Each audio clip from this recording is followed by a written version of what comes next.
अगर नीतीश जी ने अपनी गुलामी स्वीकार कर ली है तो जनता उस गुलामी को स्वीकार करने को हरगिज तैयार नहीं है। लालू जी का ऑपरेशन नहीं होता तो जाहिर बात है यह मार्जिन बहुत होती।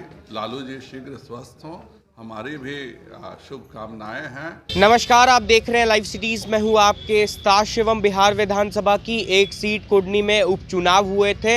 ऐसे में भारतीय जनता पार्टी की जीत के बाद बीजेपी नेताओं और कार्यकर्ताओं में जश्न का माहौल है। इसी क्रम में आपको बता दें कि बिहार बीजेपी के प्रदेश अध्यक्ष डॉक्टर संजय जायसवाल ने एक बड़ा बयान दिया है। वहीं उन्होंने जगदानंद सिंह के बयान पर भी पलटवार किया है। क्या कुछ कह रहे हैं संजय जायसवाल, पहले आप वो सुने। आज इस प्रेस कॉन्फ्रेंस में उपस्थित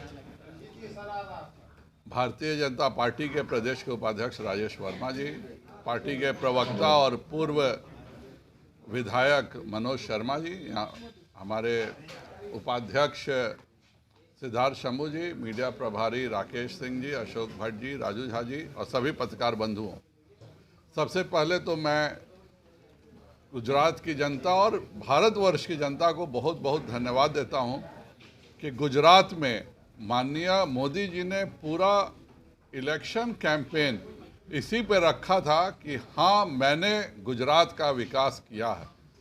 और माननीय मोदी जी की बातों को मानते हुए गुजरात की जनता ने एक ऐसा मत दिया जो कभी भी आज तक गुजरात के इतिहास में नहीं हुआ था। हम 157 सीटों को जीतने में सफल हुए। हिमाचल प्रदेश में भी हमने पिछले बार से ज़्यादा मत प्राप्त किए, लेकिन 1% मत का ही अंतर हमने रहा है। और कुर्नी में मैं सभी कुर्नी के अपने मतदाताओं को, अपने कार्यकर्ताओं को बहुत बहुत धन्यवाद और आभार व्यक्त करता हूं। उन्होंने लगातार मेहनत करके और एक ऐसी सीट जो कि परंपरागत रूप से राजद की और उसके बाद जदयू की थी, और एक मिथक को तोड़ते हुए कि जदयू के साथ आ जाने से महागठबंधन अजेय हो गया है, इस मिथक को तोड़ने का काम किया है। इसके लिए मैं भारतीय जनता पार्टी के सभी कार्यकर्ताओं को, कुर्नी के सभी सम्मानित हमारे मतदाताओं को और प्रभारी के रूप में काम कर रहे मनोज शर्मा जी को, राजेश रंजन वर्मा जी को, राजेंद्र सिंह जी को, संजय सरावगी जी को, सभी को मैं आभार व्यक्त करता हूं। सभी की मेहनत से यह नतीजा हुआ है। और साथ में मैं बिहार सरकार को चेतावनी भी देना चाहता हूं। जब एनडीए का शासन था तो 2,34,000 नौकरियां तय हो गई थी और उसमें भी 1,15,000 शिक्षकों की नौकरियों के लिए आप तैयार हो गए थे कि हाँ, 1,15,000 हमें भरना है। मार्च में इसकी पूरी रूपरेखा बन गई थी कि आप ये शिक्षकों को जॉब देंगे। उसके बाद अगस्त में आपके मन में पाप आ गया, आपने अगस्त बिताया। आज इतने दिनों में आप जो भाजपा के समय की नौकरियां थी उन्हीं को बांट रहे हैं। यह 1,15,000 शिक्षकों की नौकरियां शीघ्र दें और बाकी जो 84,000 नौकरियां और बाकी हैं जिनकी सारी रूपरेखा तैयार है, वह 2,34,000 नौकरियां दें। राजनीति अपनी जगह है, यह बिहार के विकास से जुड़ा मामला है, यह हमारे युवाओं से जुड़ा मामला। हम भी उनको धन्यवाद देंगे क्योंकि यह एनडीए का वादा था और एनडीए के समय के 1,15,000 ST, BT, ET के नौकरियां हैं। आप कीजिए, हम आपको धन्यवाद देने को तैयार हैं। लेकिन इस चुनाव चक्कर में आप बिहार के युवाओं का भविष्य नहीं खराब करें।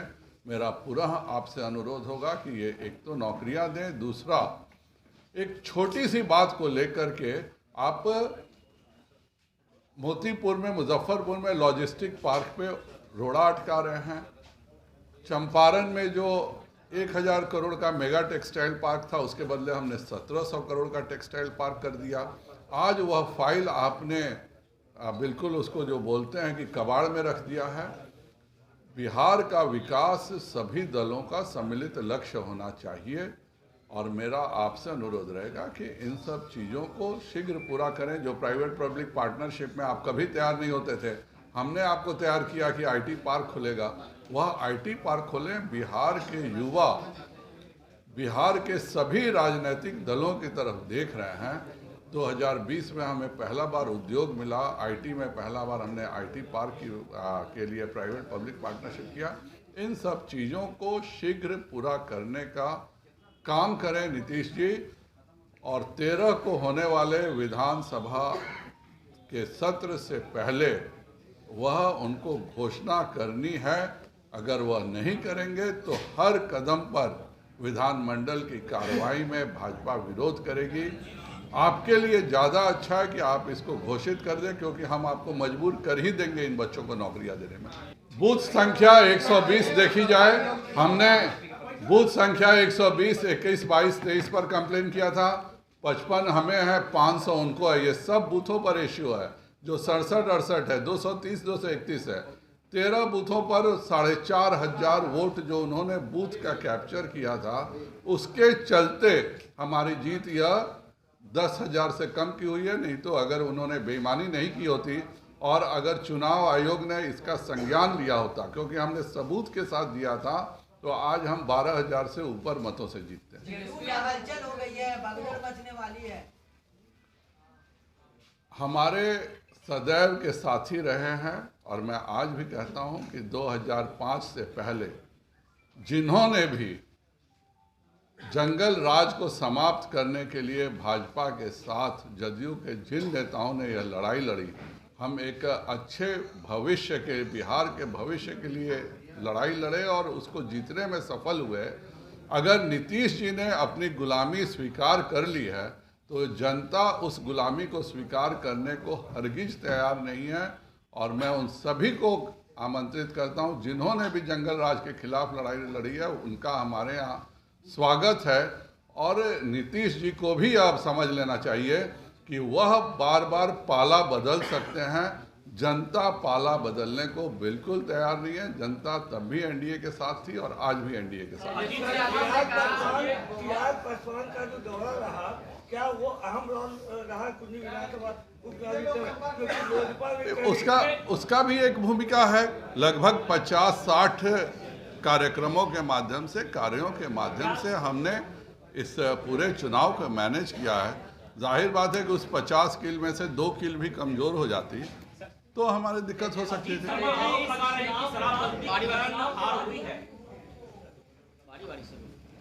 अब तो मदन सहनी ही जी आरोप लगा रहे हैं कि उनके 20% कार्यकर्ता शराब पी करके बेहोश मिलते थे, और यह नीतीश जी की शराबबंदी है जिससे कि जदयू के कार्यकर्ता शराब नहीं पी रहे हैं। तो इससे नीतीश कुमार जी के जदयू को जरूर लाभ हुआ है कि नीतीश जी के सामने शराब पी के लोग सामने नहीं आ रहे हैं, पर बिहार के पुलिस को ही केवल लाभ हुआ है। आज पूरे बिहार में जो माफिया तत्व सर उठाए हुए हैं, वह सब नीतीश कुमार जी के शराबबंदी के प्रायोजित लोग हैं, जिनके बारे में मैं हमेशा टोकता था तो नीतीश जी को बुरा लगता था। आज यह बात सभी लोग कह रहे हैं। कुशवाहा ने ट्वीट किया, उसने कहा है कि कहीं ना कहीं जो है जनता हम से दूर जा रही है। अब जो है कहीं ना कहीं सरकार से दूर जा रही है। क्या नेतृत्व से संतुष्ट नहीं है कुशवाहा? इसका जवाब तो जदयू के नेता देंगे। मैं इस पर कोई टिप्पणी नहीं करूंगा। हर वह व्यक्ति जिसने जंगल राज के खिलाफ 2005 से पहले लड़ाई लड़ी है, जिसका घर तोड़ा गया है, जिसके परिवार को तंग किया गया है, जिसने इलाके में केवल भय और आतंक और अत्याचार का माहौल बना था और जिसने उसके खिलाफ लड़ा है, वह हर व्यक्ति का भाजपा खुले हृदय से स्वागत करेगी। तेजस्वी यादव ने कहा बहुत कम मार्जिन से हार हुई है, समीक्षा हो। मैं इसमें क्या कह सकता हूँ? अगर लालू जी का ऑपरेशन नहीं होता तो जाहिर बात है यह मार्जिन बहुत होती। लालू जी शीघ्र स्वस्थ हों, हमारी भी शुभकामनाएं हैं। और उसी दिन ऑपरेशन होने के कारण यह मार्जिन कम हुआ। अगर ऑपरेशन नहीं हुआ होता तो यह मार्जिन 3 गुना से ज़्यादा रहता। राजद के पूर्व विधायक अनिल सैनी मुख्यमंत्री नीतीश कुमार के इस्तीफे की मांग की है, तेजस्वी यादव को मुख्यमंत्री बनाने की बात कर रहे हैं। मैं इस पर कोई टिप्पणी नहीं करूंगा। भारतीय जनता पार्टी अपने कार्यों को करती है। हम सही हैं और सही थे, इस बात का सबूत कुर्नी के सभी समाज ने दिया है। मैं सभी समाज के सभी वर्गों का आभारी हूं कि एक चॉइस था कि वही पुराना महागठबंधन और वही पुराना राज या एनडीए का साथ, और एक ऐसी सीट जो कि कागज पर बिल्कुल विपरीत दिखती है, उसमें एनडीए की जीत के अपने आप में बहुत बड़े मायने हैं। तो आपने साफ तौर पे सुना, जहां एक तरफ भारतीय जनता पार्टी की कुर्नी में जीत हुई है, जिस पर सभी कार्यकर्ताओं और नेताओं को संजय जायसवाल धन्यवाद दे रहे हैं, साथ ही साथ कुर्नी की जनता का उन्होंने आभार प्रकट किया है। वहीं राजद के प्रदेश अध्यक्ष जगदानंद सिंह के बयान पर डॉक्टर संजय जायसवाल ने जोरदार हमला भी बोला है। बहरहाल बने रहे हमारे साथ। अगर आपने हमारे चैनल को सब्सक्राइब नहीं किया है तो जल्द से जल्द सब्सक्राइब कर ले। धन्यवाद।